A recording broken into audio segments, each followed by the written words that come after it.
فأعوذ بالله من الشيطان الرجيم بسم الله الرحمن الرحيم قل إن كنتم تحبون الله فاتبعوني يحببكم الله ويغفر لكم ذنوبكم والله غفور رحيم صدق الله مولانا العظيم۔ بارگاہ رسالت مآب صلی اللہ علیہ وسلم میں درود پاک کا ہدیہ پیش کریں۔ اللہم صلی علی سیدنا و مولانا محمد معدن الجود والکرم وآلہ واصحابہ الکرام وابنہ الکریم وبارک وسلم صلاة دائمة سرمدا ابدا۔ عزیزان گرامی وقار، معمول کے مطابق اس مسجد پاک میں ہر سال میلاد النبی کے 12 روزہ اجلاس منعقد کیے جاتے ہیں۔ مسلسل کئی سالوں سے میری بھی آپ کے درمیان حاضری ہے۔ بس ہم دعا یہ کرتے ہیں اللہ تبارک و تعالی آخری سانس تک حضور کی میلاد مناتے مناتے دنیا سے جانے کی توفیق دے، اور یقیناً یہ سنیوں کے حصے میں آیا ہے جو فخر سے کہتے ہیں حشر تک ڈالیں گے ہم پیدائش مولا کی دھوم۔ میرے عزیز و سامعین، حضور کی میلاد جو ہے کب تک مناؤ گے؟ 12 ربیع الاول تک، کل تک، پرسوں تک، ایک مہینے تک؟ اعلیٰ حضرت تو ہمیں یہ سکھا کر گئے حشر تک ڈالیں گے ہم، حشر تک ڈالیں گے ہم پیدائش مولا کی دھوم، مثل فارس نجد کے قلعے گراتے جائیں گے، خاک ہو جائیں عدو جل کر مگر ہم تو رضا، دم میں جب تک دم ہے ذکر ان کا سناتے جائیں گے۔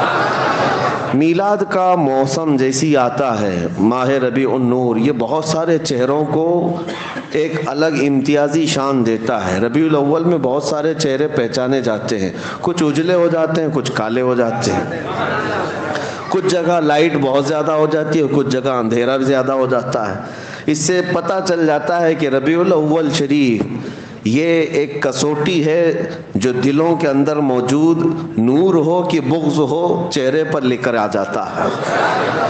الحمدللہ سنیوں کے چہرے بھی جگمگاتے ہیں، مسجدیں بھی جگمگاتی ہیں۔ کیوں نہ ہو، جب دنیا اپنے بچوں کے برتھ ڈے منانے میں لاکھوں روپے خرچ کرتی ہے، ہم کائنات کے آقا و مولا کی ولادت پر خوشی کا اظہار کریں۔ یہ ہمارے حصے میں آئی ہوئی قسمت کی بات ہے، یہ ہمارے نصیبے کی بات ہے۔ بہرحال میں آپ کو ایک بات عرض کرتا ہوں، اعلیٰ حضرت کا ایک شعر، حشر تک ڈالیں گے ہم۔ اکثر ہوتا یہ ہے کہ اعلیٰ حضرت امام اہل سنت فاضل بریلوی رحمۃ اللہ تعالیٰ علیہ کے اشعار سمجھ میں نہ بھی آئے تو مجمع جھومتا ہے، اس لیے کہ وہ عشق کی زبان ہے، لیکن اگر سمجھ میں بھی آ جائے تو ایمان تازہ ہوتا ہے۔ ایک واقعہ آپ کو معلوم ہونا چاہیے، میلاد کے موسم میں کیا ہوا تھا جب نبی پاک صلی اللہ علیہ وسلم کی ولادت پاک ہوئی۔ حضور اکرم صلی اللہ تعالیٰ علیہ وسلم کی ولادت جس سال ہوئی عام حالات میں نہیں تھی، بلکہ سال بھر عجیب و غریب واقعات پیش آئے تھے پوری دنیا میں، جس کو ارحازات کہا جاتا ہے۔ حضور اکرم صلی اللہ علیہ وسلم کی ولادت کے سال جو عجیب و غریب واقعات پیش آئے، ان میں سے ایک یہ ہے کہ عرب کی سرزمین جو کئی سالوں سے بارش نہیں برستی، آج بھی اس سال اتنی بارش ہوئی تھی کہ پورے عرب کی سرزمین میں سبزے اگ گئے اور لوگوں کی خوشحالیاں بڑھ گئیں، جو کئی سالوں سے قحط سالی کے شکار تھے سب ختم ہو گئیں۔ اس سال عرب میں جتنے بھی مکہ مکرمہ میں بچے پیدا ہوئے، ہر ایک کے گھر میں لڑکا ہی پیدا ہوا۔ یہ عجیب و غریب چیزیں تھیں، ارحاسات اس کو کہتے ہیں۔ اور ایران میں ملک فارس میں ایک ندی ہے جس کو بحیرہ ساوا کہتے ہیں، بحیرہ ساوا، یہ اچانک خشک ہو گئی ندی، بہتی ہوئی ندی اچانک راتوں رات خشک ہو گئی، سوکھ گئی۔ اور ایک بحیرہ سماوا جو کئی سالوں سے سوکھی ہوئی ایک ندی تھی، وہ اچانک جاری ہو گئی، لبالب پانی بھر گیا۔ یہ سب جو عجیب و غریب واقعات پیش آئے، ان میں سے ایک جو ہے بہت عجیب و غریب واقعہ بڑا، وہ کیا تھا؟ کسریٰ کے دربار میں، وہاں ایران میں ایک آگ لگائی جاتی تھی 1000 سال سے، وہ اچانک بجھ گئی۔ یہ آپ نے سنا ہوگا، میلاد کے سال، حضور کی ولادت کے سال۔ ایک جو بڑا واقعہ پیش آیا وہ یہ واقعہ تھا کہ کسریٰ بادشاہ کا جو محل تھا، یہ توجہ چاہتا ہوں، میں سمجھا رہا ہوں، کسی اور بات کی طرف لے جاتا ہوں آپ۔ فارس کہتے ہیں ایران کو، پہلے ایران کو فارس کہا جاتا. فارس کا جو بادشاہ ہوتا تھا اس کو کسرا کہتے ہیں. اور کسرا کا جو محل تھا وہ آج بھی مدائن میں موجود ہے عراق میں. عراق شام سب ایک ہی تھے, ایران سب ایک ہی, عراق اور ایران سب فارس کہلاتے تھے. تو یہ فارس کا قلعہ, کسرا بادشاہ کا جو قلعہ تھا بہت بڑا, اور اس کو اس بات پر ناز تھا کہ دنیا کی بڑی بڑی طاقتیں میرے قلعے کو نہیں توڑ سکتی, ہلا نہیں سکتی. اس کا یہ غرور تھا, اس کا یہ اعلان گھمنڈ میں رہتا تھا بادشاہ کا. لیکن ربیع الاول شریف کے اس موسم میں حضور پاک صلی اللہ علیہ وسلم کی ولادت کے دن 12 ربیع الاول کو اچانک وہاں پر ایک زلزلہ آیا, اور اس کی دیوار میں اتنا بڑا شگاف, اتنی بڑی پھٹن, دراڑ جو اس قلعے کے اندر ایسی پیش آئی کہ ایک آدمی دیوار میں سے آ جا سکتا ہے, گزر سکتا ہے. آج بھی موجود ہے, آج بھی عراق میں وہ موجود ہے. دیوار شق ہو گئی ہے اور آدمی اس میں سے داخل ہو سکتا ہے, اتنا زیادہ. لیکن گرا نہیں, محل گرا نہیں ہے, لیکن دیوار پھٹ گئی ہے. اور یہ اتنا عجیب واقعہ تھا, جیسے دنیا کو غرور تھا ٹائٹینک جہاز ڈوب نہیں سکتا, ڈوب گیا. اسی طرح سے کسرا کے محل کے بارے میں یہ اندازہ لگایا جاتا تھا کہ بڑے سے بڑا زلزلہ بھی جو ہے اس دیوار کو ہلا نہیں سکتا, اتنا مضبوط انہوں نے بنایا تھا. اب اسی سے اندازہ کرو 2000 سال گزرنے کے بعد آج تک وہ قلعہ محفوظ ہے, تو اس زمانے میں کتنا مضبوط رہا ہوگا. لیکن جب صبح ہونے کے بعد قلعے کی دیوار پھٹی دیکھا بادشاہ نے, تو سارے لوگوں کو بلایا گیا. یہ ہوا کیا؟ نجومیوں کو بلایا گیا, اپنے علم سے معلوم کرو, پتہ چلو ایسا میرے محل میں ہوا کیوں. اچھا, جو کنگورے لٹکے ہوئے تھے 14 کنگورے, وہ سب زمین پر گر پڑے تھے. یہ اچانک نہیں ہو سکتا, ایسا کیسے ہوا؟ تو نجومی سب کاہن جو جوتش ہیں, اٹکل پچھو تو مارتے تھے لیکن کبھی کبھار تیر لگتا بھی تھا. تو وہ اپنے ستارے کے علم کے مطابق دیکھتے ہیں اور بادشاہ کسرا سے کہتے ہیں یہ جو کچھ بھی ہوا ہے, ہمارا علم تو یہ کہتا ہے کہ عرب میں کوئی بچہ پیدا ہوا جو تمہاری سب سلطنت ختم کرنے والا ہے, اور اس کی سلطنت اور اس کا قبضہ سب پر قائم ہونے والا ہے. ہم نے علم نجوم کے اعتبار سے یہ پایا ہے, آج ایک بچہ ایسا پیدا ہوا ہے جس کو امام زمن نے کہا تھا نا, آئی نئی حکومت سکہ نیا چلے گا, عالم میں رنگ بدلا صبح شب ولادت. اب یہ کیا ہوا, یہ ذہن میں واقعہ رکھو. کس کے قلعے کے اندر دراڑ آئی؟ فارس کا قلعہ. فارس کا قلعہ کب آئی, کب ہلی دیوار؟ ولادت کے دن, حضور کی ولادت کے دن. پتہ یہ چلا حضور کی ولادت کے دن اچھے اچھے قلعوں میں زلزلہ آتا ہے اور دیواریں پھٹ جاتی ہیں. تو اعلیٰ حضرت اب اس واقعے کو ذکر کرتے ہوئے کہتے ہیں, سنو تمہارے درمیان اب اس مسئلے کو واضح کر دیتا ہوں. حشر تک ڈالیں گے ہم پیدائش مولا کی دھوم, ہم میلاد کی دھوم ہر سال نہیں ہر دن مناتے رہیں گے. اور ہوگا کیا؟ یاد رکھو, مثل فارس کی طرح اب نجد کے قلعے گراتے جائیں گے. مکہ میں حضور کی پیدائش ہوئی تھی, فارس کے قلعے میں دراڑ آ گئی تھی, اور اب یہاں مدن پورہ میں بیٹھ کر میلاد منائیں گے, نجدی قلعے بھی ہلتے نظر آئیں گے. اور بہت دور نہیں, نجدی قلعے تو بہت دور ہوں گے, بہت قریب بھی ہلتے نظر آئیں گے. یہ کیوں ہلیں گے؟ اس کی وجہ یہی ہے, اعلیٰ حضرت فرماتے ہیں کہ مومن وہ ہے جو ان کی تعظیم پہ مرے دل سے. حقیقت میں مومن کون ہے؟ مومن وہ ہے جو ان کی تعظیم پہ مرے دل سے. نجدی بھی تو کرتا ہے ان کی تعظیم مرے دل سے, دونوں جگہ مرے دل سے ہے, لیکن دونوں کے معنی میں بڑا فرق ہے. پہلا والا جو مرے دل ہے وہ سنیوں کے حصے میں آیا ہے, اور دوسرا والا مرے دل جو ہے یہ گستاخوں کے حصے میں آیا ہے. بہرحال میرے عزیزوں, میلاد کی خوشیاں منانا اللہ تبارک و تعالیٰ نے اہل خیر کو حصہ عطا فرمایا, حضور کے چاہنے والوں کے حصے میں ہے. اللہ کریم ہماری نسلوں کو صبح قیامت تک حضور کی میلاد منانے والوں میں پیدا فرمائے. لوگ اس کے چیمے گوئیاں کرتے رہ گئے، اعتراضات میں رہ گئے، شک و شبہات میں رہ گئے، سوالات میں رہ گئے. بہت ساری باتیں ایسی ہیں میرے عزیزو. مستحسن کام اسلام میں بزرگوں نے کیا ہے اور ثواب اس پر اللہ تبارک و تعالیٰ کی طرف سے ملے گا، کیونکہ بزرگوں کا کیا ہوا کام بھی اجر و ثواب کا باعث ہوتا ہے. جو لوگ یہ آپ پروپیگنڈا پھیلاتے ہیں رسول اللہ کے زمانے میں نہیں ہوا، فلاں وقت نہیں ہوا، ارے میں دو باتیں بتاتا ہوں آپ کو. امام زرقانی نے المواہب اللدنیہ میں لکھا ہے، اور ایک عجیب و غریب واقعہ میں آپ کو بتاؤں. حضور اکرم صلی اللہ علیہ وسلم کی ولادت جس دن ہوئی نا 12 ربیع الاول شریف کو، اس رات کو اللہ تعالیٰ نے کائنات کے جانوروں کو بولنے کی طاقت دی، سارے جانوروں کو. امام زرقانی نے المواہب اللدنیہ میں اس روایت کو نقل فرماتے ہیں اس رات جانوروں کو بولنے کی طاقت دی گئی. لیکن کیا بولنے کی؟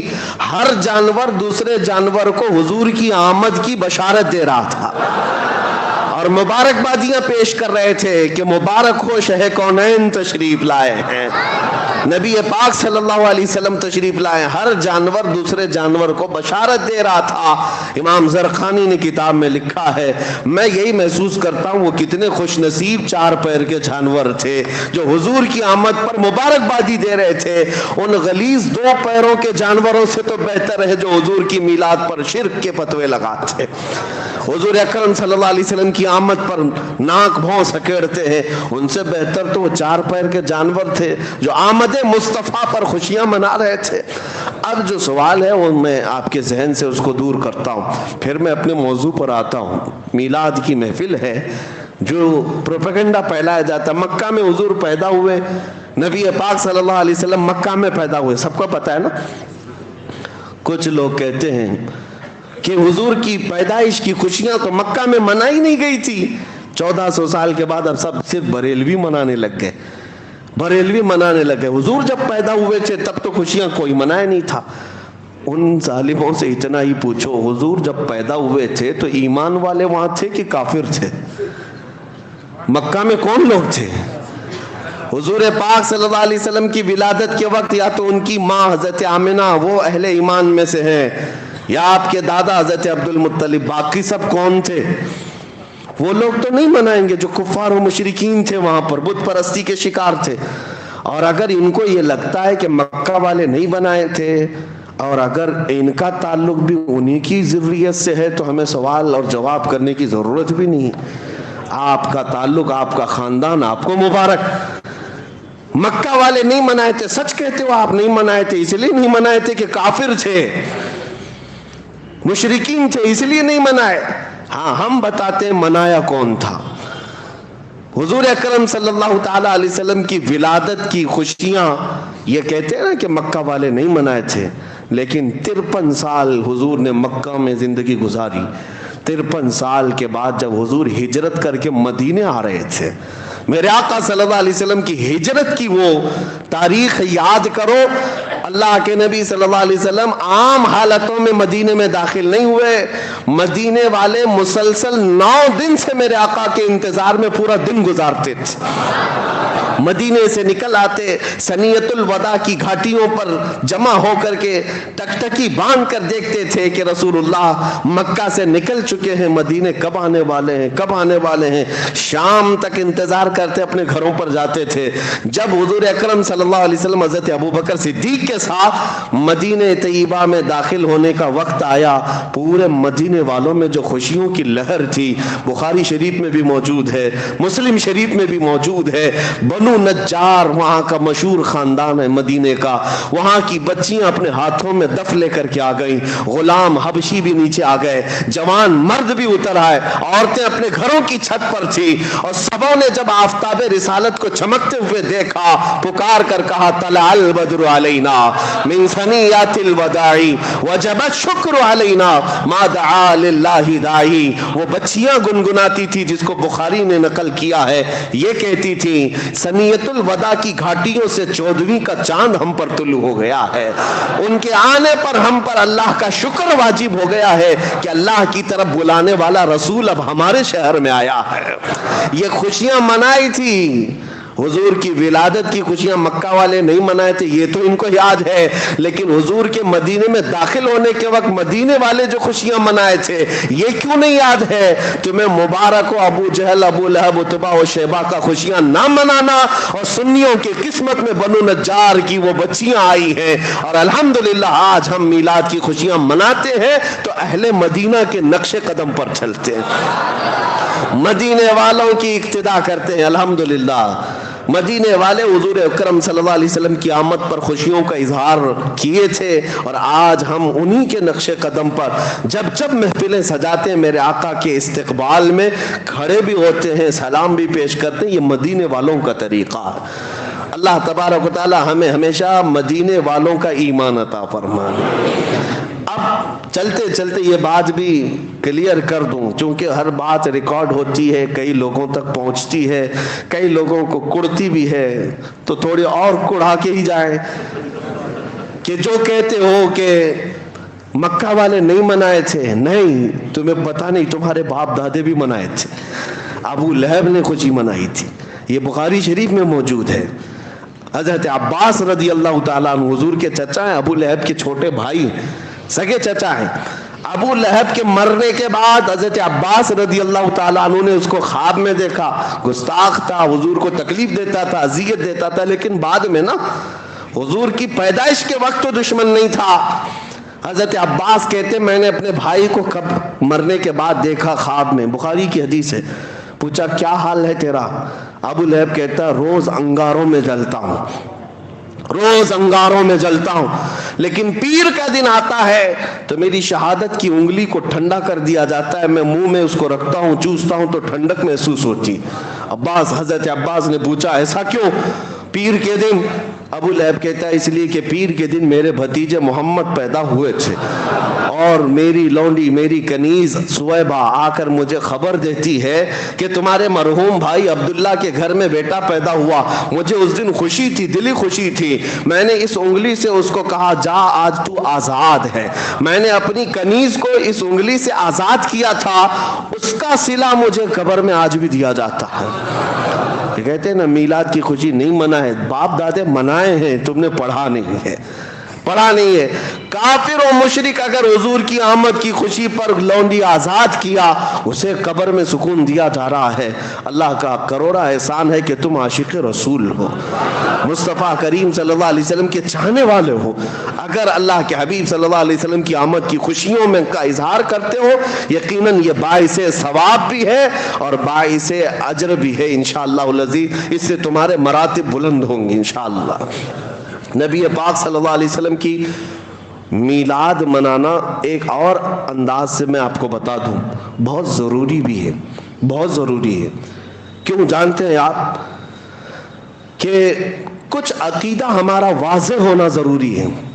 آپ رسول کو کیا سمجھتے ہیں؟ حضور پاک صلی اللہ علیہ وسلم کے معجزات ایسے ہیں کہ کبھی کبھار ہو سکتا ہے کہ کوئی آدمی حضور کے معجزات دیکھ کر کے یہ کہنا پڑے کہ وہ خدا ہیں. جیسے عیسائی گمراہ ہو گئے نا, عیسیٰ علیہ السلام کو مردے زندہ کرتے دیکھا, مٹی کے پرندوں کو پھونک مار کر اڑاتے دیکھا, کوڑ اور اندھے لوگوں کو ہاتھ رکھ کر کے صحیح کرتے ہوئے دیکھا, تو ان کو کہہ بیٹھے کہ یہ عیسیٰ اللہ کے بیٹے ہیں. عزیر علیہ السلام کو یہودی کہنے لگ گئے یہ اللہ کے بیٹے ہیں. ہمارے نبی کے معجزات تو ایسے ہیں, سورج کو پلٹا دیا ہے, چاند کو ٹکڑے کر دیا ہے, ایسے عجیب و غریب ہیں. موسیٰ علیہ السلام کا لاٹھی مار کر پتھر سے پانی نکالنا تو معجزہ ہے, لیکن رسول عربی صلی اللہ علیہ وسلم تو انگلیوں سے پانی ظاہر کرتے ہیں. ارے پتھروں سے پانی کا نکلنا تو عادت میں ہے, دیکھا بھی جاتا ہے, لیکن انگلیوں سے نکلنا, اور وہ بھی پسینے کے برابر نہیں. 550 صحابہ اس پانی سے سیراب ہوئے تھے. یہ انگلیوں سے پانی کا نکلنا, یہ معجزات, یہ ساری چیزیں کنکروں کو بولنے کے قابل بنانا. نبی پاک صلی اللہ تعالی علیہ وسلم کے معجزات دیکھ کر پھر کبھی کوئی گمراہ نہ ہو جائے اور یہ نہ کہہ بیٹھے کہ یہ بھی خدا ہے جو زمین پر اتر پڑے۔ عزیزان گرامی وقار، اب خدا کی صفت کیا ہے؟ ہم خدا کو کیا مانتے ہیں؟ قل هو اللہ احد اللہ الصمد لم یلد ولم یولد ولم یکن له کفوا احد۔ یہ اللہ کے بارے میں جو عقیدہ ہے اس کا پورا خلاصہ اس سورے میں ہے۔ اے محبوب آپ فرما دیں وہ اللہ ایک ہے، اللہ الصمد، اللہ بے نیاز ہے، کسی کا محتاج نہیں۔ اب جو بات آتی ہے وہ اصل بات ہے، لم یلد ولم یولد، وہ کسی سے پیدا نہیں ہوا اور اس سے کوئی پیدا نہیں ہوا۔ اللہ کسی سے پیدا ہوا ہے؟ کسی کا بیٹا ہے؟ نہ وہ کسی کا باپ ہے۔ وہ پیدا کسی سے نہیں ہوا اور نہ اس سے کوئی پیدا ہوا۔ یہ مین عقیدہ ہے لم یلد ولم یولد، جو عیسائیت کو بھی کاٹ دیتا ہے، کفر و شرک کو۔ ہندوؤں کے جو عقیدے ہیں وہ اس سے پیدا ہوا، وہ اس سے پیدا ہوا، پھر بھی بھگوان ہے، پھر بھی خدا ہے۔ خدا کا تصور ہمارے یہاں یہ ہے کہ وہ پیدا کسی سے نہیں ہوا اور اس سے کوئی پیدا نہیں ہوا۔ اب سنو، میلاد کے متعلق میں کہتا ہوں، حضور پاک صلی اللہ علیہ وسلم کی میلاد منانا سنیوں اس لیے بھی ضروری ہے تاکہ ان ظالموں کو یہ بتائیں ہم رسول کو خدا نہیں مانتے، ہم رسول کو خدا نہیں مانتے، کیونکہ خدا وہ ہے جو پیدا نہیں ہوتا اور میرا رسول پیدا ہوا ہے۔ ہم میلاد کا دن منا کر کے بتا رہے ہیں کہ میرا رسول آمنہ کے لال پیدا ہوئے تھے 12 ربیع الاول کو، اور سنیوں کا عقیدہ یہ ہے کہ جو پیدا ہوتا ہے وہ خدا نہیں ہوتا۔ ہاں بس ساتھ میں یہ عقیدہ ہمارا ضرور ہے، میں مانتا ہوں اے عقل والو میرا محمد خدا نہیں ہے، مگر دلوں میں یہ نقش کر لو کہ وہ خدا سے جدا نہیں ہے۔ بات سمجھ آ گئی؟ حضور کی میلاد منانا اس لیے ضروری ہے کہ ہم حضور کو خدا نہیں مانتے، ہم خدا نہیں مانتے، وہ اللہ کے رسول ہیں، اللہ کے بندے ہیں اور خدا کی۔ اللہ کا کبھی میلاد منایا آپ نے؟ کسی سے سنا کہ اللہ کا بھی میلاد کا دن؟ وہ کسی دن پیدا ہوا نہیں، اسی لیے یہ شرک کو ختم کرنے والی چیز میلاد ہے اور اس کو ہی یہ شرک بنا بیٹھے ہیں۔ شرک کو ختم کرتی ہے میلاد۔ اگر میلاد حضور کے لیے ہے تو اس کا مطلب ہے کہ اللہ پیدا نہیں ہوا اور رسول پیدا ہوئے، یہ سمجھ کر کے چلے۔ اب ہم آگے بڑھتے ہیں، چونکہ مجھے جو حکم دیا گیا تھا، ظاہر سی بات ہے یہ بہت ذمہ دار منبر ہے اور یہاں پر سننے والے بھی الحمدللہ ذمہ دار لوگ ہوتے ہیں، اور میں ایک غیر ذمہ دار آدمی آ جاتا ہوں بیچ میں، لیکن پابند کرنے کے لیے اراکین آپ کے انتظامیہ اور خود خطیب و امام کی شاید ان کے مشوروں سے یہ ہر آنے والے کو موضوع دے کر باندھ دیتے ہیں تاکہ ادھر ادھر گھوڑا نہ دوڑائے، اور انشاءاللہ العزیز ان کے حکم کی پابندی بھی میں کروں گا۔ مجھ سے یہ کہا گیا ہے کہ محبت رسول اور اطاعت رسول پر گفتگو کرنی ہے، اس کے علاوہ ہماری زندگی میں ہے کیا؟ حضور پاک صلی اللہ علیہ وسلم کی محبت اور ان کی اطاعت، یہی اصل ایمان ہے۔ اور جو اب تک کی باتیں میں نے تمہید میں کہا، یہ میلاد کا موسم ہے، ضروری تھا آپ کے درمیان کرنا، اس لیے میں یہ ساری باتیں آپ کے سامنے رکھا تاکہ آپ کے دماغ میں خلیش نہ ہو، کیونکہ یہ موسم ہی ایسا ہے، بہت کیڑے سوشل میڈیا پہ باہر آتے ہیں، بہت آتے ہیں، دیکھنا آپ بہت ساری چیزیں میلاد کے متعلق، سارے پتہ نہیں ہر سال یہ ان کے پاس فکس موجود رہتا ہے، جیسی ربیع الاول کا چاند نظر آیا شروع ہو گیا، صحابہ نے نہیں منایا، تابعین نے نہیں منایا، اولیاء نے نہیں منایا۔ بھولے بھالے سنیوں کو صرف اور صرف یہی ساری باتیں کرنے، ان کو اب تک یہ شرم نہیں آتی کہ ان کی شادیوں کے کروڑوں کے خرچے کون سے صحابہ نے منائے تھے، یہ جس طرح کے اجتماعات اور کانفرنسیں جو کچھ بھی ہوتی ہیں کون سے صحابہ نے بنایا۔ اور یہ اب تو حالت یہ ہے کہ قومی وطن یعنی دن منانا ان کے نزدیک تو جائز ہے، یعنی نیشنل ڈے سعودی میں تو بہت دھوم دھام سے منایا جاتا ہے، ان سے پوچھو کون سے صحابی نے نیشنل ڈے بنایا تھا۔ نیشنل ڈے پر پوری چھٹی، ہر جگہ چراغاں، خوشیاں، حضور کی میلاد پر ہی ساری دلیلوں کی ضرورت۔ اور اب تو آپ دیکھ رہے ہیں جب اللہ کے نبی صلی اللہ علیہ وسلم کے نہ ہو سکو تو پھر اللہ تمہیں ہر ذلیل کے قدموں پر ڈال دے گا، حضور کے نہیں ہو سکے تو پھر کہاں ہوں گے؟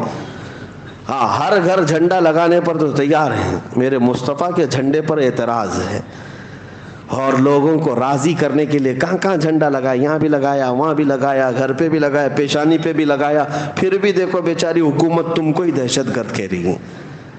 جھنڈے لگاؤ، 4 لگاؤ، ملک کے لگایا، اور بی جے پی پارٹی کے بھی جھنڈے لگایا، پھر بھی دہشت گرد تم ہی ہو، تم ان کو راضی نہیں کر سکتے۔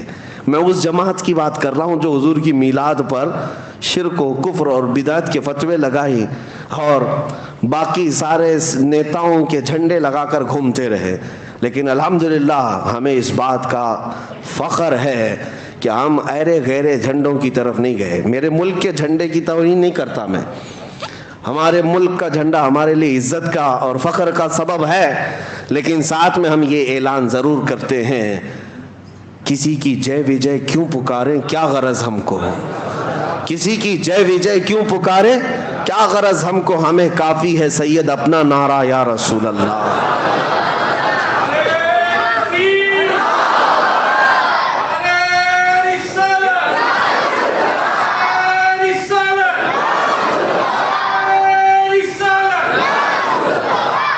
رسول کریم صلی اللہ تعالیٰ علیہ وسلم کی محبت میں سرشار بندوں کو ہو سکتا ہے تھوڑے دنوں کی آزمائش آ جائے، لیکن جھکایا نہیں جا سکتا، دنیا انہیں نہیں جھکا سکتی، اور یہ چاپلوسی کرتے کرتے زندگی گزر گئی، لیکن ابھی تک اپنا چہرہ صاف نہیں کر پائے، چہرہ صاف ہو بھی نہیں پائے گا، زندگی پر دہشت گردی کا ٹائٹل ان کے ساتھ جڑا رہے گا۔ اسی لیے ہم کہتے ہیں آ جاؤ ہمارے ساتھ میلاد مناؤ، حضور پاک صلی اللہ علیہ وسلم کی خوشیوں میں شامل ہو جاؤ، اور پھر انشاءاللہ العزیز اللہ تعالیٰ تمہارے سینے میں بھی وہ رعب ڈالے گا۔ آج ہم دشمن کی آنکھوں میں آنکھیں ڈال کر بات کرتے ہیں تو صرف اس لیے کہ ہم نے تمہاری طرح فضلہ نہیں کھایا کسی کا، بلکہ ہم جو کھاتے ہیں وہ میرے مصطفیٰ کے قدموں کی برکت کھاتے ہیں، اور ہم ڈنکے کی چوٹ پر پھر یہ کہتے ہیں تیرا کھاواں تیرا گنگاواں یا رسول اللہ۔ ہاں، حضور کی میلاد کیوں نہ منائیں، حضور کا کھاتے ہیں۔ اب سنیے میرے عزیزو، نبی پاک صلی اللہ تعالیٰ علیہ وسلم کی محبت کے سلسلے میں مجھے حکم دیا گیا، میں مختصر گفتگو کروں گا، بہت دیر تک نہیں، کیونکہ مجھے وقت کا بھی پابند بنایا گیا ہے۔ اللہ کے نبی صلی اللہ تعالیٰ علیہ وسلم سے محبت یہ انسان کی فطرت میں ہونا چاہیے، اور محبت کسی سے ہوتی ہے تو اس کے آثار اس کے چہرے پر بھی ظاہر ہوتے ہیں، اس کی زندگی پر بھی ظاہر ہوتے ہیں۔ آدمی محبت میں جب مبتلا ہوتا ہے تو اس کی زندگی میں چینجنگ شروع ہو جاتی ہے، تبدیلیاں آنے لگ جاتی ہیں۔ عام سی بات ہے، آپ دنیا میں بھی دیکھیں، ایک مجازی عشق و محبت میں جو بندہ پاگل ہونے لگتا ہے، کسی لیلا کے پیچھے ہے، کسی محبوبہ کے حسن کے پیچھے پڑ جاتا ہے، اس کی زندگی میں چینجنگ آ جاتی ہے، وہ سب کچھ چھوڑ چھاڑ کر کے پیچھے لگا رہتا ہے۔ کبھی کبھار ہم نے دیکھا کتنے مجنوں ایسے ہی بنے ہیں شعر و شاعری کرتے ہوئے۔ محبت یہ اگرچہ دنیاوی عشق ہے، دنیاوی محبت ہے، مجازی عشق ہے، لیکن جو کائنات کے آقا و مولا کی محبت میں فدا ہوتا ہے، پھر وہ سر چڑھ کر کے بولتا ہے جان ہے عشق مصطفیٰ، جان ہے عشق مصطفیٰ، روز فزوں کرے خدا، جس کو ہو درد کا مزہ ناز دوا اٹھائے کیوں۔ محبت کی ایک بات ہے میرے عزیزوں، جب تمہیں سچی محبت ہو جائے نا، یہ عام سی بات ہے تقریروں میں کہہ لینا یا کسی اور کو کہہ لینا کہ میں ان سے بہت محبت کرتا ہوں، یہ ایک الگ مسئلہ ہے، لیکن ریئل جو ہوتی ہے، جو ایک دم پیور جس کو کہتے ہیں، وہ محبت ہوتی ہے، تو پھر کائنات میں ہر جگہ اسے اپنے محبوب کا ہی حسن نظر آتا ہے، وہ اپنے محبوب کے علاوہ کسی چیز کا تذکرہ پسند بھی نہیں کرتا۔ ہم ایسے عاشقوں میں بریلی کے امام کو دیکھتے ہیں جنہوں نے اپنی زندگی حضور کی محبت میں فنا کر دی، ان کا حال تو یہ تھا جس چیز کو دیکھتے اپنے نبی کو یاد کرتے۔ حضور پاک صلی اللہ تعالیٰ علیہ وسلم کی محبت رچ بس جانا، محبت کی علامات میں آپ کو بتاتا ہوں۔ بندہ جب کسی کا ذکر کرتا ہے تو بار بار اس کا تذکرہ اس کی زبان پر آنے لگتا ہے، بار بار اس کا تذکرہ آنے لگتا ہے۔ میں آپ کے ذہن کو قریب کرنے کے لیے ایک بات کہتا ہوں۔ ایک بندہ مرید بننے کے لیے ایک بزرگ کے پاس، کہا کہ مجھے مرید بنا دیجئے۔ کہا جانتے ہو مجھ کو؟ کہا پہلے سنا تھا، آپ بڑے بزرگ، آپ کے پیچھے چلوں گا۔ انہوں نے کہا میرا جو طریقہ ہے وہ یہ ہے کہ پیر سے بے انتہا محبت ہونی چاہیے۔ کہا میں محبت کرتا ہوں آپ سے، مرید کر لیجیے آپ۔ کہا ایسی نہیں ہوں، میں دیکھنا چاہتا ہوں۔ دیکھنے کے لیے انہوں نے ایک طریقہ کیا اپنایا، کہا ایک بھینس خرید کر کے اس کے حوالے کر دیا، کہا یہ بھینس لے جا، اس کو پال۔ کہا کیا کرنا ہے اس کو؟ کہا اتنا پالنا اس کو، صبح نہلانا، دوپہر میں نہلانا، رات میں بھی نہلانا، 3 بار نہلانا، کھانا تم اپنے ہاتھ سے کھلانا اس بھینس کو، اور اس کے پورے بدن کو پوچھا مارتے رہنا، صفائی کرتے رہنا، اور اس کے ساتھ بیٹھ کر کے تھوڑی دیر باتیں بھی کرتے رہنا، اس سے دل لگا لینا۔ اس نے کہا آپ کا حکم ہے تو کرتا ہوں، ورنہ بھینس سے کیا کیا جائے، جانور ہی ہے نا۔ تو اس نے کہا ٹھیک ہے۔ بزرگ نے کہا 30-40 دن کے بعد آؤ۔ 8 دن کے بعد وہ آیا تو اس سے پوچھا کیا حال ہے؟ کہا ٹھیک ہوں۔ کہا بھینس کا کیا حال ہے؟ کہا وہ بھی ٹھیک ہے۔ پھر انہوں نے سوال کیا دن بھر کیسے گزارتے ہو؟ کہا اچھے سے گزارتا ہوں۔ بھینس؟ وہ بھی اچھی ہے۔ کہا جاؤ 40 دن کے بعد ہم ملتے ہیں۔ 40 دن کے بعد آئے۔ اب آنے کے بعد اس بزرگ نے پوچھا کیا حال ہے؟ کہا میری بھینس کا حال بھی بہت اچھا ہے۔ کہا تیری خیریت پوچھ رہا ہوں، بھینس کی بات کر رہا ہے۔ دن کیسا گزرتا ہے؟ کہا میری بھینس تو بہت اچھی ہے، صبح اٹھتی ہے میرے ساتھ بات کرتی ہے، دوپہر میں نہلاتا ہوں، رات میں اس کے ساتھ بیٹھتا ہوں۔ کہا میں تیری خیریت پوچھ رہا ہوں، بھینس کی بات کر رہا ہے۔ اس کے بعد جتنے سوال وہ کرتے رہے، ہر بات میں بھینس۔ تب اس بزرگ نے فرمایا کہ یہ صرف اور صرف ریہرسل ہے، ایک پریکٹس ہے۔ ایک بندہ اگر جانور کے ساتھ بھی وقت گزارنے لگ جائے تو اس کا دل اس کے ساتھ لگ جاتا ہے، اور اگر تو اللہ کے رسول کے ساتھ دل لگا لے میرے عزیزو، جانور کو تو یہ اختیار نہیں تیرے دل کو قابو میں رکھنے کا، لیکن آمنہ کے لال کو یہ اختیار ہے تیرے دل کو اپنے قبضے میں رکھنے کا۔ حضور پاک صلی اللہ تعالیٰ علیہ وسلم سے محبت بڑھے گی تو کیسے کہ کثرت سے ان کا ذکر ہونے لگ جائے، صبح دوپہر شام ان کی حدیثوں کی بات کرو، حضور کے اخلاق کی بات کرو، نبی پاک صلی اللہ علیہ وسلم کی سنتوں کی بات کرو، آٹومیٹک آپ کو محبت ہوگی۔ اور اگر حدیثیں یاد نہیں ہیں تو کم سے کم حضور پر کثرت سے درود پڑھنا شروع کرو۔ 1000 بار روزانہ تم درود پڑھو، پھر 40 دن کے بعد مجھ سے ملاقات کرو، میں آپ سے بتاتا ہوں انشاءاللہ یہ وہ کامل وظیفہ جو امام غزالی نے فرمایا، میں آپ کے سامنے کہہ رہا ہوں۔ 40 دن کے بعد تمہاری خود کی کیفیت یہ ہوگی کہ دنیا تمہیں پھیکی لگنے لگے گی، اور ہر رات تم یہ کہہ کر کے سو گے میرے آقا آؤ کہ مدت ہوئی ہے، میرے آقا آؤ کہ مدت ہوئی ہے، تیری راہ میں آنکھیاں بچھاتے بچھاتے، تیری یادوں میں تیری حسرتوں میں بڑے دن ہو گئے ہیں گھر کو سجاتے سجاتے۔ یہ کب ہوگی؟ جب کثرت سے تم حضور کو یاد کرو۔ اعلیٰ حضرت کو ہم نے دیکھا، فنا پہ رسول یوں ہی نہیں کہتے۔ کوئی صاحب آئے اعلیٰ حضرت کے پاس، ایک گلاب تحفے میں لے کر آئے، کہا کہ حضور یہ بہت اچھا گلاب ہے، قبول فرما لے۔ دیکھا، اس کے بعد کہتے یہ تو صبح کھلتا ہے شام میں مرجھا جاتا ہے، میں اس گلاب سے محبت کرتا ہوں جو کبھی نہیں مرجھاتا، جو کبھی نہیں مرجھاتا۔ لوگ پھول کی تعریف کر رہے تھے، اعلیٰ حضرت سے خاموشی گوارا نہ ہوئی، پھول کو دیکھتے رہے اور پھر نعت بھی لکھتے رہے۔ کیا؟ سر تاب قدم ہے تن سلطان زمن پھول، لب پھول دہن پھول زکن پھول بدن پھول۔ حضور کے ہر عضو کو پھول سے تشبیہ دینے لگ گئے، لب پھول دہن پھول زکن پھول بدن پھول۔ واللہ جو مل جائے میرے گل کا پسینہ، مانگے نہ کبھی عطر نہ پھر چاہے دلہن پھول۔ کیا بات رضا اس چمنستان کرم کی، زہرا ہے کلی جس میں حسین و حسن پھول۔ اب اعلیٰ حضرت کو اٹھا کر دیکھیں، پوری نعت پھول پر لکھی ہے لیکن گلاب پر نہیں، مدینے کے گلاب پر لکھی ہوئی۔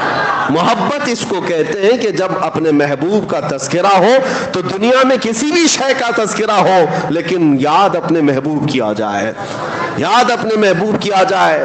میں نے دیکھا ہے اعلیٰ حضرت کو میں اس لیے زیادہ ذکر کرتا ہوں کہ ان کے کلام پڑھنے کے بعد حضور سے محبت میں اضافہ ہوتا ہی ہے، عشق میں اضافہ ہوتا ہے۔ اپنا پریکٹیکل تو ہم بتاتے ہیں، باقی دوسروں کا معلوم نہیں۔ نبی پاک صلی اللہ تعالیٰ علیہ وسلم کے دربار میں قریب ہونے کا جو شوق بڑھتا ہے وہ اعلیٰ حضرت کے کلاموں سے بڑھتا ہے. آپ دیکھیں انہوں نے کہاں کہاں ذکر کیا, اور ایسی ایسی جگہوں پر اللہ کی حمد بیان کرنا ہے, اللہ کی تعریف جس کو حمد کہتے ہیں, وہ جب بیان کرنا ہے. بہت سارے لوگوں نے دنیا میں حمد بیان کی ہے, اور کئی ایسے دوسرے طبقے کے لوگ, دوسرے مکتبہ فکر کے لوگ بھی حمد لکھیں. بچپن میں اردو اسکول کی کتابوں میں وہ حمد بھی آتی تھی, وہ اللہ بہت بڑا ہے جس نے ہماری گائے بنائی. سنے ہوں گے آپ, یا شاید ہو سکتا ہے آپ کے سیلیبس میں چینج ہو گیا, پرانے لوگ جانتے ہیں وہ اللہ بہت بڑا ہے جس نے ہماری گائے بنائی. اس پر حمد اللہ کی, ٹھیک ہے, اچھی بات ہے. وہ اللہ بہت بڑا ہے جس نے ہمارا گھر بنایا, ہمیں باپ دیا, ہمیں ماں دیا, وہ اللہ بہت بڑا, حمد ہے یہ. لیکن اعلیٰ حضرت کو دیکھو, اللہ کی حمد بیان کرنی, یوں کہتے ہیں وہی رب ہے جس نے تجھ کو ہمتن کرم بنایا, ہمیں بھیک مانگنے کو تیرا آستاں بتایا. تجھے حمد ہے خدایا, تجھے حمد ہے خدایا. اللہ کی حمد ہے, لیکن کس بات پر؟ اس بات پر کہ اللہ کا سب سے بڑا شکر اس بات پر ہے کہ محبوب اپنا قریبی ہوا ہمیں عطا فرمایا. کہیں پر بھی دیکھیں یہ محبت کی علامت ظاہر ہو جاتی ہے, باتوں میں, تقریروں میں, قلم میں ظاہر ہو ہی جاتی ہے. دعا جب بندہ کرتا ہے تو کیا دعا کرتا ہے؟ دعا میں اپنے کیا کیا عزیز و اقارب کے لیے مانگتا ہے, رشتوں کے لیے مانگتا ہے, اپنی دنیا کے لیے مانگتا ہے. دعائیں یہی ہوتی ہیں. اعلیٰ حضرت کی دعائیں پڑھو. اعلیٰ حضرت دعائیں کیا کرتے تھے؟ اللہ اکبر. وہ بھی مناجات آپ نے سنے ہوں گے, مشہور دعا اعلیٰ حضرت کی, یا الہی ہر جگہ تیری عطا کا ساتھ ہو. یہ ہے نا, پڑھتے بھی ہوں گے. یہ مناجات ہے, یہ دعا ہے, اللہ کی بارگاہ میں مانگی ہوئی دعا ہے. لیکن میں اس کی آج خصوصیت بتاتا ہوں آپ کو, اس دعا کی, اس مناجات کی. پوری دعا اٹھا لینا آپ, جتنے اشعار ہیں اس کے اندر. پہلے مصرے میں اللہ سے طلب, اللہ سے مانگ رہے ہیں, اور دوسرا مصرع جو بھی آئے گا اس میں, اس حمد میں, وہ صرف اور صرف رسول اللہ کو مانگا گیا ہے. حضور کے تذکرے کے علاوہ کچھ بھی نہیں مانگا اعلیٰ حضرت نے. اب میں پڑھ کے سناتا ہوں, دیکھو آپ کیا مانگتے ہیں دعا میں بھی. یا الہی ہر جگہ تیری عطا کا ساتھ ہو, جب پڑے مشکل شہ مشکل کشا کا ساتھ ہو. دنیا میں کچھ نہیں مانگا, جب مشکل آئے تو اے اللہ مشکل کشا رسول کا ساتھ ہو. اور پھر آخری وقت آئے, یا الہی, یا الہی جب زبانیں باہر آئیں پیاس سے. یہ قیامت کا منظر ہے. یا الہی جب زبانیں باہر آئیں پیاس سے, کیا ہونا چاہیے؟ پھر کہتے ہیں صاحب کوثر شہ جود و سخا کا ساتھ ہو, رسول کا ساتھ. یا الہی گرمی محشر سے جب بھڑکے بدن, دامن محبوب کی ٹھنڈی ہوا کا ساتھ ہو. ہر دعا میں دیکھو رسول کا تذکرہ.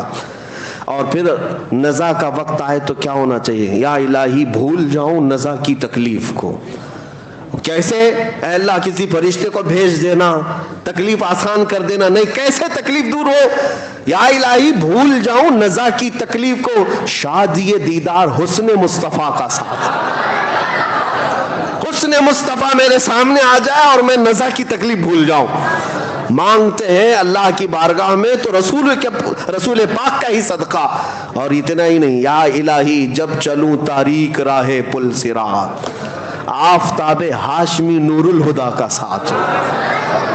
یعنی پل صراط پر بھی چلنے کے وقت اعلیٰ حضرت جو مانگ رہے ہیں وہ آفتاب ہاشمی نور الہدا رسول اللہ کا ساتھ ہو. یا الہی جب سر شمشیر پر چلنا پڑے. سر شمشیر جس کو کہتے ہیں تلوار سے زیادہ تیز باریک راستہ ہے, اس وقت جب کٹھنائیں ہوں گی, مشکلیں ہوں گی, اعلیٰ حضرت کہتے ہیں یا الہی جب سر شمشیر پر چلنا پڑے رب سلم کہنے والے غم زدہ کا ساتھ ہو. وہ بھی رسول پاک ہی ہیں, رسول پاک ہی ہیں ہر مصرے میں. یہاں تک کہ جب آپ نے اپنی مناجات کو ختم کیا, آخری شعر لکھنے پر آئے, کہتے ہیں یا الہی جب رضا خواب گراں سے سر اٹھائے.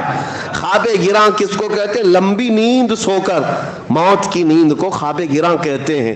جب رضا لمبی نیند سو کر اپنی قبر سے اٹھنے والا ہو, دعا تو یہی ہونا چاہیے کہ مولا میری نمازیں سب ساتھ رہیں, حج بھی ساتھ رہے, زکوٰۃ بھی ساتھ ہو, میری تصنیفی کام بھی سب ساتھ میں رہے میرے, تاکہ میرے اعمال میں بھاری ہو جائے پلے میں. اعلیٰ حضرت کی دعا یہ نہیں ہے کہ میرے سارے اعمال ساتھ رہے. کہتے یا الہی جب رضا خواب گراں سے سر اٹھائے, دولت بیدار عشق مصطفیٰ کا ساتھ اگر کچھ رہے ہمارے پاس, اس وقت مولا عشق مصطفیٰ ساتھ ہو. یعنی ہر جگہ جب رسول کا تذکرہ آئے تو یہ محبت کی علامت سمجھو. محبت صرف اور صرف ایک دوسرے کو کہہ لینے سے نہیں ہوتی, اس کی زندگی میں یہ چیزیں نظر آنے لگتی, اس کی ایکٹیویٹیز میں یہ چیزیں نظر آنے لگتی ہیں. بیٹھتے اٹھتے وہ میرے مصطفیٰ کو یاد کرتا ہے, ان کی اداؤں پر عمل کرنے لگ جاتا ہے. اور جب رسول پاک صلی اللہ علیہ وسلم کی محبت دل میں رچ بس جائے, حال تو یہ ہوتا ہے کہ اسے ہر چیز میں جلوہ محبوب ہی نظر آتا ہے. آپ کو وہ بات یاد ہوگی, بغداد میں ایک مصور, ایک آرٹسٹ لوگوں کی تصویریں نکالتا تھا, لیکن کیا اس کا کمال تھا کہ لوگ اسے جیسا ڈائریکشن دیتے اپنے اپنے محبوب کا سیم ویسی ہی فوٹو نکال کر دیتا تھا. اس کا کمال تھا. اس زمانے میں کوئی پرنٹنگ پریس یا کیمرہ یا اسکینر نہیں تھا, لیکن ہاتھ سے نکالتا تھا. بہت سارے لوگ تصویر نکالنے گئے وہاں پر. میں مسئلے پر نہیں بات کر رہا ہوں, تصویر کے واقعہ بیان کر رہا ہوں. وہ زمانہ سیدنا جنید بغدادی کا ہے. حضرت جنید بغدادی کو جب پتا چلا, لوگوں کی قطار لگی ہے مصور کے گھر کے پاس, کہا سب اپنے محبوباؤں کی تصویریں نکال رہے. اس کو بولتے ہیں حلیہ اپنے محبوب کا, اس کی آنکھیں ایسی, اس کا چہرہ ایسا, اس کے بال ایسے, اس کے ہاتھ ایسے, اس کے پیر ایسے. وہ ہو بہو ایسی ہی نکال کر دے دیتا, جیسے آج اسکیچ نکالنے والے ہوتے. حضرت جنید بغدادی کو جب یہ بتایا گیا تو وہ خود بھی اس کے گھر گئے, لائن میں خود بھی کھڑے ہو گئے. جب نمبر آیا, حضرت جنید بغدادی وقت کے سید الاولیاء ہے, سید الطائفہ جن کو کہا جاتا تھا, جب وہ مصور کے گھر میں آئے دیکھ کر وہ ڈر گیا. کہا حضور آپ کیسے آئے؟ کہا سنا تیرا کمال ہے, تو محبوبوں کی تصویریں ہو بہو نکال کر دیتا ہے. سر جھکایا اور کہا ہاں میں یہی کرتا ہی ہوں, لیکن آپ یہاں کیوں آئے؟ کہا میں بھی ایک شخصیت سے محبت کرتا ہوں, چاہتا ہوں کہ اس کی تصویر تجھ سے نکلواؤں. کہا ٹھیک ہے آپ کا حکم. کہا کس سے محبت کرتے ہیں آپ؟ جنید بغدادی نے کہا میں اس سے محبت کرتا ہوں جس سے اللہ بھی محبت کرتا ہے. وآمنہ کا در یتیم, مدینے کا تاجدار, ہم غریبوں کا ماوا و ملجا, محمد الرسول اللہ کی ذات. سن میں ان کا حلیہ بتاتا ہوں, ان کی آنکھیں کس طرح تھیں, ان کا چہرہ کس طرح تھا, ان کے رخسار کیسے تھے, ان کے لبھائے ناز کیسے تھے, ان کے دست مبارکہ, ان کے قدمائے پاک کیسے تھے. جنید بغدادی بتاتے جا رہے تھے, وہ قلم چھوڑ کر سنتے بیٹھا رہا. اس کے بعد کہا بس کیجئے, یہ تصویر میرے پاس پہلے سے بنی بنائی رکھی ہے, میرے پاس موجود ہے, میں آپ کو دیے دیتا ہوں. جنید بغدادی نے کہا تو لوگوں کی تصویریں بنانے کے لیے آرڈر لیتا ہے, کئی دنوں کے بعد بنا کے دیتا ہے, میرے محبوب کی تصویر پہلے سے ہے. اس نے کہا بات در حقیقت یہ ہے کہ میں بھی انہی سے محبت کرتا ہوں, ہم دونوں محبت میں شریک ہیں. کہا اچھی بات ہو گئی, جاؤ تصویر لے آؤ. وہ مصور کمال کا مصور تھا, اندر گیا اور جا کر کے پورا قرآن پاک لے کر کے آ گیا. حضرت جنید بغدادی کے پاس رکھ کر کے کہا آپ بتاؤ اے جنید, اس سے بہتر میرے مصطفیٰ کی تصویر کیا ہو سکتی ہے؟ جب مجھے میرے نبی کو پڑھنا ہوتا ہے میں پڑھتا ہوں چہرے پاک کا تذکرہ, والضحیٰ واللیل اذا سجا. جب زلفوں کی بات آتی ہے تو میں پڑھتا ہوں واللیل اذا یغشا. جب ہاتھوں کی بات آتی ہے تو میں پڑھتا ہوں وما رمیت اذ رمیت. جب قدموں کی بات آتی ہے تو میں پڑھتا ہوں لا اقسم بہذا البلد. جب سینے کی بات آتی ہے تو میں پڑھتا ہوں الم نشرح لک صدرک. آنکھوں کی بات آتی ہے تو میں پڑھتا ہوں ما زاغ البصر وما طغى. جب باتوں کی بات آتی ہے تو میں کہتا ہوں وما ينطق عن الهوى ان هو الا وحی یوحى. اسی کو علامہ نظمی میاں رحمۃ اللہ علیہ نے فرمایا تھا, آغاز سے اخیر تک قرآن ہے نعت مصطفیٰ, محبوب کے بیان کا کیسا انوکھا ڈھنگ ہے. یہ تصویر مصطفیٰ ان کو نظر آتی ہے جن کا دل حضور کی محبت میں مچل رہا ہے، ورنہ قرآن پڑھنے والے بھی بہت سارے بغض کے کیڑے رکھتے ہیں، انہیں حضور کے خلاف آیتیں ڈھونڈنے میں بڑا دلچسپی لگتی ہے، ورنہ جس کے دل میں حضور کی محبت ہو ہر آیت میں میرے آقا کی عظمت انہیں نظر آتی ہے، حضور پاک صلی اللہ تعالیٰ علیہ وسلم کی جھلکیاں انہیں قرآن میں نظر آتی ہیں۔ بات صرف اسی کی ہے، جیسا لائٹ اندر ہوگا ویسی روشنی باہر ہوگی، جیسا اجالا اندر رکھو گے ویسی چیزیں، دل کے اندر پورا بغض اور کینہ بھرا ہوا ہو عداوت کا اور ماڈرنزم کا، تو پھر تمہیں باہر کچھ نظر نہیں آئے گا، اندھیرا ہی اندھیرا، اندھیرا ہی اندھیرا۔ اس لیے ہر ایک نے اپنے نبی پاک صلی اللہ علیہ وسلم کو اپنی محبتوں سے پہچانا ہے۔ اسی لیے میرے آقا فرماتے ہیں میں آئینہ ہوں، لوگ اپنے آپ کو مجھ میں دیکھتے ہیں، لوگ اپنے آپ کو مجھ میں دیکھتے ہیں، اور جو دیکھتے ہیں وہ کہتے بھی ہیں۔ حسان بن ثابت کا چہرہ بھی صاف تھا، دل بھی صاف تھا، اور حضور کو دیکھا تو پکار اٹھے وَأَحْسَنُ مِنْكَ لَمْ تَرَ قَطُّ عَيْنِي وَأَجْمَلُ مِنْكَ لَمْ تَلِدِ النِّسَاءُ۔ یا رسول اللہ، آپ سے زیادہ حسین میری آنکھوں نے دیکھا ہی نہیں، آپ سے زیادہ خوبصورت کسی ماں نے جنا ہی نہیں۔ یہ کون کہہ رہا ہے؟ جس کا دل حضور کی محبت میں وہاں مچل رہا تھا، اس نے پکار کر کہا تھا، اور ان کی باتیں اللہ نے آج تک محفوظ رکھی۔ ابو جہل گستاخ تھا، خنزیر تھا، حضور کو دیکھا تو بدگوئی کرتا رہا، ابو لہب بد زبانی کرتا رہا، باتیں ان کی کسی کو آج یاد نہیں، لیکن حسان بن ثابت کی باتیں سب کو یاد ہیں۔ ایک بات یاد رکھیں، نبی پاک صلی اللہ علیہ وسلم کو جس نے دیکھا وہ پکار کر کہا ہے، سعدی شیرازی نے کیا کہا؟ بلغ العلا بکمالہ کشف الدجا بجمالہ حسنت جمیع خصالہ صلوا علیہ وآلہ۔ یہ محبت کے جملے ہیں، جب دل اور سینہ محبت میں سرشار ہوتا ہے تو زبان سے اس کا اظہار بھی ہوتا ہے۔ حافظ شیرازی کہتے ہیں یا صاحب الجمال و یا سید البشر من وجہک المنیر لقد نور القمر۔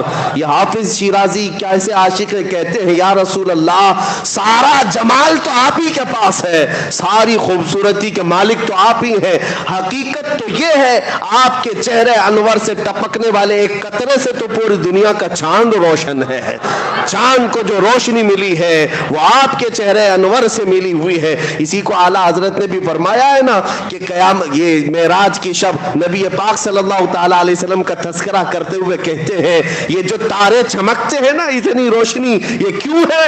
اعلیٰ حضرت کہتے ہیں نہانے میں جو گرا تھا پانی کٹورے تاروں نے بھر لیے تھے، نہانے میں جو گرا تھا پانی کٹورے تاروں نے بھر لیے تھے معراج کی شب، وہ چمک رہی ہے۔ محبوبوں کی بات میں کر رہا ہوں، جس نے اپنے دل میں محبت رکھی اور میرے آقا کو دیکھا، پھر اس نے پکار کر یہ بھی کہا ہے مکھ چند بدر شاشانی ہے ماتھے چم کے دل آٹھ نورانی ہے۔ یہ پیر مہر علی شاہ گولڑوی رحمت اللہ علیہ حضور اکرم صلی اللہ تعالیٰ علیہ وسلم کی محبت کے ایسے فانی شخص کا تذکرہ کر رہا ہوں جو حضور کو اپنی جاگتی ہوئی آنکھوں میں دیکھا تھا، بیداری کے عالم میں دیکھا تھا، تو پکار کر کے پورا نقشہ ہی اپنی نعت میں رکھ دیا۔ مکھ چند بدر شاشانیے ماتھے چمکی دی لاٹھ نورانیے کالی زلف تے آنکھ مستانیے مخمور آنکھیں ہن مد بھریاں اس صورت نو میں جان اکھاں کی جان جہاں اکھاں سچ اکھاں رب دی شان اکھاں اس شان تو شانہ سب نبیاں سبحان اللہ ما اجملکا ما اکملکا ما احسنکا کتے مہر علی کتے تیری سنا گستاخ اکھے کی تھی جا اڑیاں۔ اقبال کے دل میں بھی جو دھڑکتی تھی وہ محبت مصطفیٰ ہی تھی، اسی لیے اس نے پورے لوگوں کو یہ اعلاناً کہا تم کیا سمجھتے ہو نبی کی ذات کا مقام کیا ہے؟ ہو نہ یہ پھول تو بلبل کا ترنم بھی نہ ہو، چمن دہر میں کلیوں کا تبسم بھی نہ ہو نہ یہ ساقی تو میں بھی نہ ہو خم بھی نہ ہو، بس میں توحید دنیا میں نہ ہو تم بھی نہ ہو، خیمہ افلاق کا استادہ اسی نام سے ہے، نبض ہستی تپش آمادہ اسی نام سے ہے، دشت میں دامن کوثر میں میدان میں ہے، بحر میں موج کی آغوش میں طوفان میں ہے، چین کے شہر مراکش کے بیابان میں ہے، اور پوشیدہ ہر مسلمان کے ایمان میں ہے۔ وہ نام مصطفیٰ کا تذکرہ جب آتا ہے عاشقوں کا امام عشق و محبت جب اس حسن کا تذکرہ کرتے ہیں تو کیسے وہ کمال حسن حضور ہے کہ گمان نقص جہاں نہیں، یہی پھول خار سے دور ہے، یہی شمع ہے کہ دھواں نہیں۔ حضور کا تذکرہ کرنے میں اتنی نزاکتیں اعلیٰ حضرت نے تشبیہات جو دی ہیں، دنیا کا ایک ہی پھول ایسا ہے جس میں کانٹے نہیں ہیں، جس میں کانٹے نہیں ہیں، اور شمع ہے حضور، شمع ہے لیکن ایسی شمع ہے جس میں دھواں نہیں ہے۔ دھواں جو ہے آنکھوں کو خیرہ کرتا ہے، جلن پیدا کرتا ہے، دھواں اچھی چیز نہیں سمجھی جاتی، اس لیے اعلیٰ حضرت نے شمع تو کہہ دیا میرے آقا کو، لیکن ساتھ میں کہا یاد رکھو یہ ایسی شمع ہے جس میں دھواں نہیں ہے۔ اور پھول تو میں نے کہا ہے لیکن پھول میں کبھی کبھار کانٹے ہوتے ہیں، یاد رکھو میرا پھول وہ ہے جس میں خار ہے ہی نہیں، کانٹے نہیں ہیں۔ یہ تشبیہات، یہ محبت کی علامتیں ہیں میرے عزیزو۔ بس میں یہاں یہ بات عرض کرنا چاہوں گا، جب سینہ ان کی محبت میں دھڑکتا ہے تو ہر چیز دنیا کی حضور اکرم صلی اللہ تعالیٰ علیہ وسلم کی محبت میں جگمگاتی ہوئی نظر آتی۔ ایک بات یاد رکھو، دنیا کی ہر شے اللہ کے رسول سے محبت کرتی، سارے کائنات کے جانور سب رسول اللہ سے محبت کرتے ہیں۔ جس دن تم محبت میں برابر ہو جاؤ گے پھر یہ کائنات کے دوسرے جانوروں کے بھی حالات تمہیں بتا دیے جائیں گے۔ محبت میں اگر حضور کے برابر ہو گئے، بہت سارے چھپے ہوئے راز کائنات کے وہ تمہیں بتائے جائیں گے، سب راز کھولے جائیں گے، کیونکہ محبت میں جب عاشق سب اسی مقام پر آ جاتے ہیں تو راز کھول دیے جاتے ہیں۔ میں تو مالک ہی کہوں گا کہ ہو مالک کے حبیب، یعنی محبوب و محب میں نہیں میرا تیرا۔ اب میں آپ سے محبت کرتا ہوں، آپ مجھ سے محبت کرتے ہیں، ایک چیز یہاں رکھی ہوئی ہے، آپ یہ نہیں کہیں گے یہ تیرا ہے یہ میرا ہے۔ محبوب اور محب کے درمیان میرا تیرا نہیں ہوتا، جو تیرا ہے وہ میرا ہے، جو میرا ہے وہ تیرا ہے۔ اس محبت کا تذکرہ اعلیٰ حضرت نے جو فرمایا وہ میں یہی کہتا ہوں، جب تم حضور پاک صلی اللہ علیہ وسلم کی محبت میں وہ مقام پاؤ گے، کائنات میں جو کچھ بھی حضور کا ہے وہ تمہارا بھی ہے، کیونکہ پھر میرا تیرا نہیں ہوگا، جو میرے رسول کا ہے وہ میرا ہے، اور جو میری زندگی ہے وہ سب رسول کی ہے، حضور پاک کے قبضے میں ہے۔ اس محبت کے مقام پر پہنچنے کے لیے اپنی زندگیوں کو بدلو۔ یہ جو دنیاوی عیش و عشرت میں ہم پڑے ہیں، دنیا ہمیں ذلیل کر کے مار ڈالے گی، کچھ نہیں ہونا ہے۔ ہم نے بہت سارے جنازے جاتے دیکھے ان لوگوں کے بھی جن کو یہ لگتا تھا کہ دنیا کی دولت ہی سب کچھ ہے، لیکن دولت انہیں نہ بچا سکی نہ ان کو سکون دے سکی، کچھ نہیں۔ حتیٰ کہ میں نے ان بزرگوں کو دیکھا ہے، مصر میں ایک بہت بڑے بزرگ جن کا انتقال ہوا تھا، انہوں نے قرآن کی تفسیر بھی لکھی لیکن عاشق رسول تھے۔ ان کی موت کے وقت ہمارے استاذ اور کئی علماء وہاں پر بستر کے پاس موجود تھے، شیخ متولی شعراوی رحمۃ اللہ علیہ، ان کے بارے میں یہ چیز ہمارے استاد نے بیان کی۔ جب بستر پر وہ لیٹے ہوئے آخری سانسیں لے رہے تھے، بات چیت کر رہے تھے، تھوڑی دیر کے بعد جو قریب سرہانے کے کھڑے تھے ان کو کہا ادھر سے ہٹ جاؤ، ادھر سے ہٹ جاؤ، لوگوں کو ہٹایا، اور اس کے بعد مسکراتے ہوئے انگلی اٹھائی اور کہا اشہد ان لا الہ الا اللہ واشہد انک رسول اللہ۔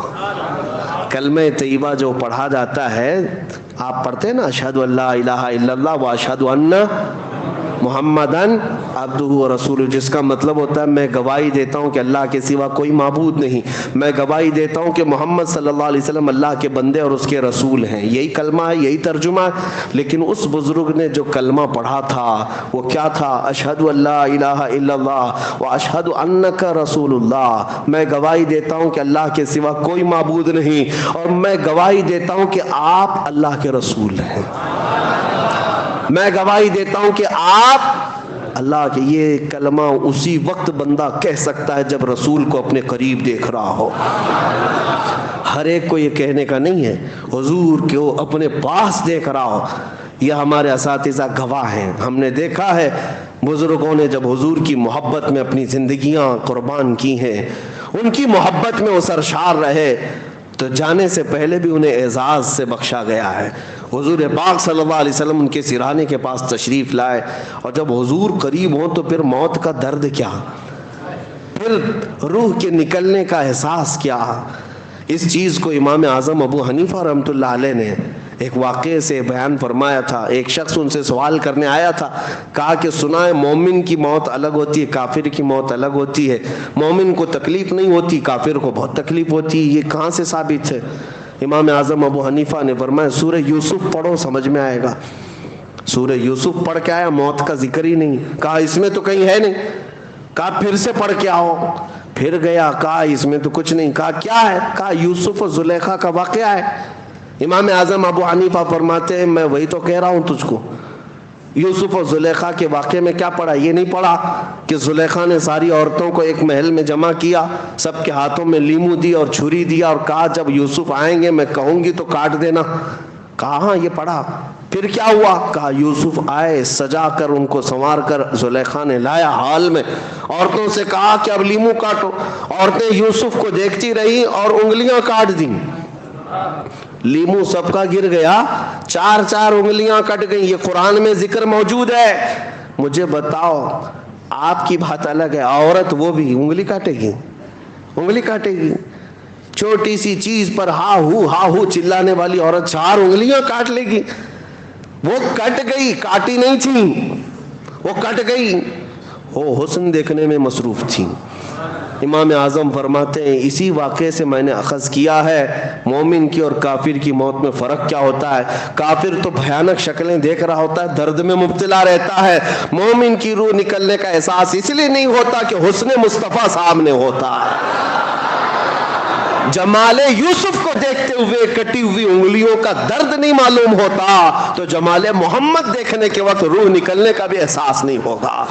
ہم تمنا یہی کریں گے انشاءاللہ, حضور ہمارے سرانے تشریف لائیں گے, اپنے حسن دو عالم سے ہم سب کی آنکھوں کو نوازیں گے, ضرور نوازیں گے. لیکن شرط یہ ہے کہ دنیا کی مجازی عشق و محبت اور ان کے حسن کے فتنوں سے اپنی آنکھوں کو آزاد کر لو. آج اپنی آنکھوں کو پاک کر لو. انٹرنیٹ کے دیوانے ہیں, ان نوجوانوں سے کہتا ہوں رات بھر موبائل کے چکر میں اسکرین پر جو بھیانک تصویریں تمہیں آج دکھائی جاتی ہیں, اوریاں تصویریں, ننگی تصویریں, اور اتنا بڑا طبقہ ہمارے نوجوانوں کا اس میں ہلاک ہو گیا ہے, برباد ہو گیا, جوانیاں ختم کر بیٹھے ہیں. ایک دو نہیں, میرے پاس ہزاروں کی مثالیں موجود ہیں. یہ انٹرنیٹ جو ہے افیون, کوکین اور چرس گانجے سے بھی زیادہ خطرناک نشہ ہے. یہ ایڈکٹ بنا چکا ہے, آپ کو اندازہ بھی نہیں, آپ نشہ خور ہو چکے. بغیر کھانے پینے کے دن بھر رہ سکتے ہو, انٹرنیٹ کے بغیر پورا دن نہیں گزرتا آج تمہارا. ایسا ایڈکٹ تمہیں بنایا گیا. اللہ ماشاءاللہ سب کی بات نہیں کر رہا ہوں, لیکن جتنے ینگسٹرز ہیں, نوجوان ہیں, وہ سب اس کے پرستار ہو گئے, شیدائی ہو گئے. اور ہوتا کیا ہے, ٹھیک ہے انٹرنیٹ کے استعمال کو میں ناجائز و حرام نہیں کہتا, بہت ساری چیزیں آج اسی پر ڈیپینڈ ہیں, بغیر اس کے کام نہیں ہوتا. لیکن سرچ رپورٹ یہ بتاتی ہے کہ 80% نوجوان صرف پورنوگرافی سرچ کرتے ہیں, صرف بھیانک تصویریں, گندی تصویریں, اوریاں فلمیں دیکھنے کے لیے اس کا استعمال ہوتا ہے. لوگ یہ تم اگر یہ سمجھتے ہو کہ کوئی نہیں دیکھ رہا, قرآن کہتا ہے کہ تمہاری آنکھوں کی خیانت کو بھی اللہ دیکھ رہا ہے, تمہارے دلوں میں گزرنے والے حالات سے بھی مولا واقف ہے. اللہ تبارک و تعالیٰ بے خبر نہیں ہے. لہٰذا تم جب اپنی آنکھوں کو بے حیا کر ڈالو گے, ان آنکھوں کو گندی کر ڈالو گے, پھر کس منہ سے یہ تمنا کرو گے کہ میری آنکھوں کو بھی دیدار مصطفیٰ میسر آ جائے. آنکھوں کو پاک رکھو گے تو یہ کہہ سکتے ہو کچھ ایسا کر دے میرے کردگار آنکھوں میں, ہمیشہ نقش رہے روئے یار آنکھوں میں. یہ مفتی اعظم ہند کی دعا ہے. شہزادہ اعلیٰ حضرت فن, وہ بھی عاشق رسول, دعا کرتے ہیں اللہ کی بارگاہ میں. تو کیا ہے, اللہ کی بارگاہ میں کچھ ایسا کر دے میرے کردگار آنکھوں میں, ہمیشہ نقش رہے روئے یار آنکھوں میں. حضور کا چہرہ ہمیشہ میرے آنکھوں میں نقش ہو جائے. انہیں نہ دیکھا تو کس کام کی ہیں یہ آنکھیں کہ دیکھنے کی ہے ساری بہار آنکھوں میں. اور پھر کہتے ہیں فرشتے جو پوچھیں قبر میں کس کی امت ہو. یہ عاشقوں کا جواب دیکھیں, جو سچا محبت کرنے والا ہے وہ کیا کہتا ہے, فرشتے جو پوچھیں قبر میں کس کی امت ہو.